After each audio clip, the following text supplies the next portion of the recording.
আসসালামু আলাইকুম।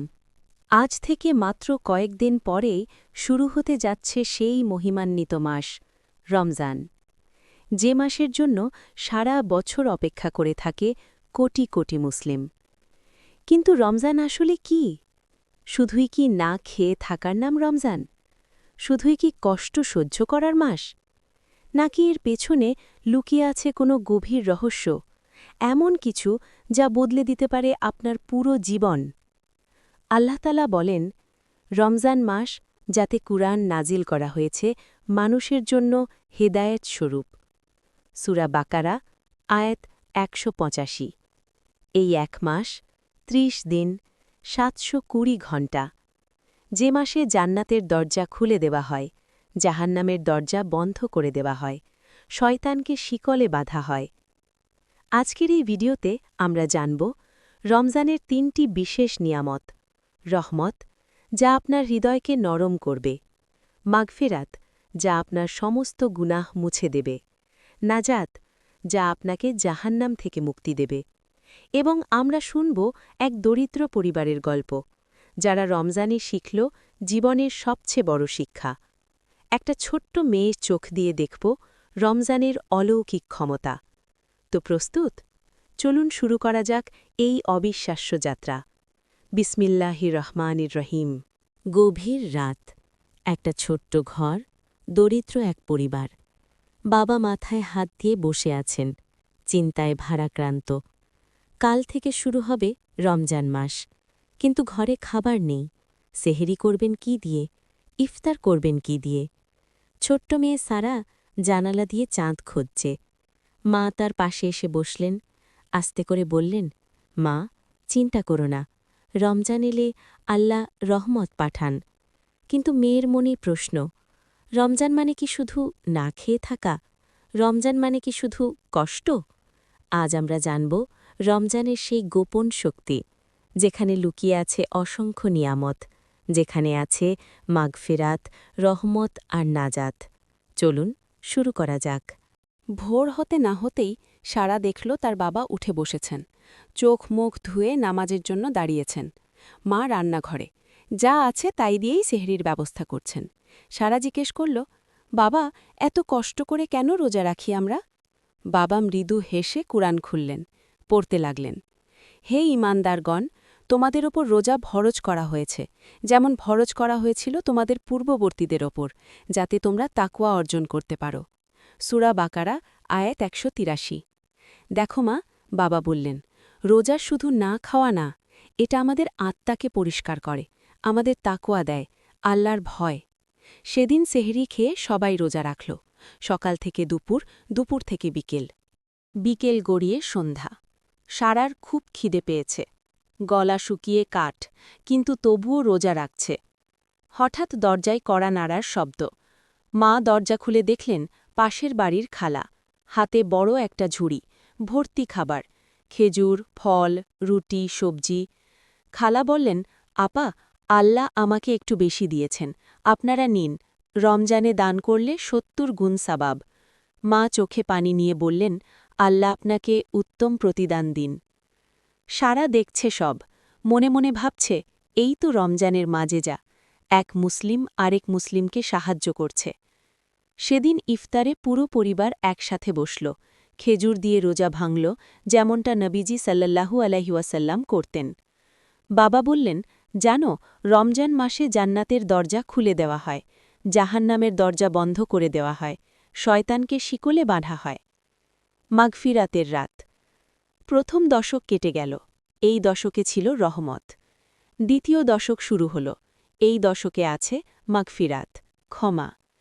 একদিন সারা তার এক বন্ধুর সাথে ঝগড়া করে ফেলেছিল, কথা বলা বন্ধ, কিন্তু রমজানে তার মন খারাপ লাগছে। সারা তার মাকে বলল, আম্মু, আমি রিহানার সাথে কথা বলতে চাই, কিন্তু লজ্জা লাগছে।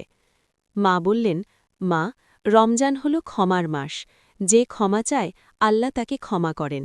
তুমিও ক্ষমা চাও, আল্লাহও খুশি হবেন, তোমার বন্ধুও খুশি হবে। সেদিন ইফতারের পর সারা গেল রিহানার বাসায়, কাঁদতে কাঁদতে বলল, সরে রিহানা, আমি রাগ করেছিলাম, ক্ষমা করে দাও। রিহানাও কাঁদতে লাগল, আমিও সরি, চলো আবার বন্ধু হই। সেদিন রাতে সারা নামাজে দাঁড়িয়ে কাঁদল, ইয়া আল্লাহ, তুমি আমার গুনাহগুলো মাফ করে দাও, আমি তোমার কাছে ক্ষমা চাই। রসুল সাল্লাল্লাহু আলাইহি ওয়াসাল্লাম বলেছেন, এই মাসে যে ব্যক্তি ঈমান ও সাওয়াবের আশায় রোজা রাখবে তার অতীতের সমস্ত গুনাহ মাফ করে দেওয়া হবে। তৃতীয় দশক এসে গেল, শেষ দশক। এই দশকে আছে জাহান্নাম থেকে মুক্তি, নাজাত। বাবা বললেন, এই 10 দিনে আছে লাইলাতুল কদর, এক রাত যা 1000 মাসের চেয়ে উত্তম। আল্লাহ তাআলা বলেন, লাইলাতুল কদর 1000 মাস অপেক্ষা উত্তম। এ রাতে ফেরেশতারা এবং রূহ অবতীর্ণ হয় প্রতিটি কাজে তাদের প্রতিপালকের অনুমতিক্রমে। শান্তিময় এ রাত ফজরের সূচনা পর্যন্ত। সূরা কদর, আয়াত 3 থেকে 5। সারা জিজ্ঞেস করল, বাবা, এই রাত কবে? কেউ জানে না মা, কিন্তু বলা হয় শেষ দশকের বিজোড় রাতগুলোতে খোঁজো, 21, 23, 25, 27 বা 29। সেই রাতগুলোতে পুরো পরিবার জেগে থাকত, নামাজ পড়ত, কোরআন তিলাবাত করত, দুয়া করত। সারা দেখল তার মা কাঁদছেন, হাত তুলে আল্লাহর কাছে কিছু চাইছেন। আম্মু, তুমি কি চাইছ? মা বললেন, চাইছি আল্লাহ যেন আমাদের পরিবারকে সবসময় হিফাজতে রাখেন, তোমাকে নেক সন্তান বানান, আমাদের সবার জান্নাত নসিব করেন। সেই রাতে সারাও হাত তুলল, ইয়া আল্লাহ, আমাকে তোমার নেক বান্দা বানাও, আমার বাবা মাকে সুস্থ রাখো, আমাদের সবাইকে জান্নাত দাও। রমজানের শেষ দিন, কাল ঈদ। সারার মন খুব ভারী। বাবা, রমজান চলে যাচ্ছে, আমার খুব খারাপ লাগছে। বাবা বললেন, রমজান শুধু একটা মাস না মা, এটা একটা ট্রেনিং। এই মাসে আমরা শিখলাম ধৈর্য, ক্ষমা, দান, ইবাদত। এখন আমাদের কাজ হল এই শিক্ষাগুলো সারা বছর মেনে চলা। প্রতিদিন 5 ওয়াক্ত নামাজ পড়া, কুরআন পড়া, দান করা, মানুষকে সাহায্য করা। আল্লাহ তাআলা বলেন, রমজান মাস যাতে কুরআন নাজিল করা হয়েছে মানুষের জন্য, হিদায়েত স্বরূপ এবং সত্য মিথ্যার পার্থক্যকারী রূপে। সূরা বাকারা, আয়াত 185। সেই রাতে পুরো পরিবার একসাথে দোয়া করল, ইয়া আল্লাহ, এই রমজান কবুল করো, আমাদের রোজা, নামাজ, দোয়া সব কবুল করো, আর আমাদের আবার পরের রমজান দেখার তৌফিক দাও। ঈদের সকাল। ঈদের সকাল, সূর্য উঠেছে নতুন আলোয়। সারা নতুন জামা পরে ঈদগাহে গেল। সেখানে দেখল হাজার হাজার মানুষ, ধনী গরিব, ছোট বড়, সবাই একসাথে। সবাই আল্লাহর কাছে নামাজ পড়ছে। ঈদের নামাজের পর ইমাম সাহেব বললেন, আজ সেই দিন যেদিন রোজাদারদের পুরস্কার দেওয়া হয়। ফেরেশতারা ডাকছেন, হে রোজাদার, তোমার রব তোমার ওপর সন্তুষ্ট। সারা তাকালো আকাশের দিকে, মনে মনে বলল, আলহামদুলিল্লাহ, রমজান শেষ হয়ে গেল, কিন্তু রমজানের শিক্ষা আমার সাথে থাকবে সারা জীবন। শেষ কথা, রমজান শুধু একটা মাস নয়, এটা আল্লাহর দেওয়া এক বিশেষ নিয়ামত। এই মাসে আছে রহমত, দয়া ও ভালোবাসা, মাগফেরাত, ক্ষমা ও পরিশুদ্ধি, নাজাত, জাহান্নাম থেকে মুক্তি। রমজান আমাদের শেখায় ধৈর্য ধরতে, গরিবের কষ্ট বুঝতে, আল্লাহর কাছাকাছি যেতে, নিজেকে বদলাতে। রোজাদারের দোয়া, হে আল্লাহ, আমরা রোজা রেখেছি তোমার জন্য, এখন আমরা ভাঙছি তোমার দেওয়া রিজিক দিয়ে। হে আল্লাহ, এই রোজা কবুল করো। রমজান মুবারক।